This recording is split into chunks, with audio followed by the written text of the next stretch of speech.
So during my exploration of Santa Monica, I stumbled around an elderly couple who was around the area I was exploring. And I stopped them to ask them how long they'd been living in Santa Monica, and they had stated they'd been living there all their lives. And they represent themselves as white Americans who grew up in Santa Monica.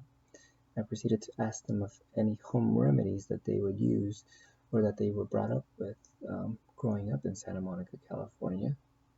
And an interesting home health remedy that they could think of was using a cold, fresh slab of steak or meat for any kind of injury, bruise to prevent swelling.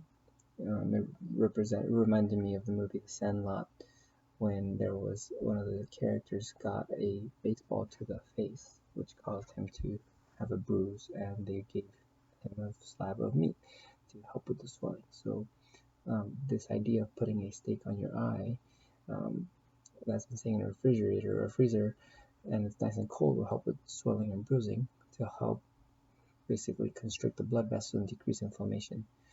However, with further research, this home remedy has been shown to not be very effective and have an increased risk of infection due to placing raw food, raw item into a site of injury.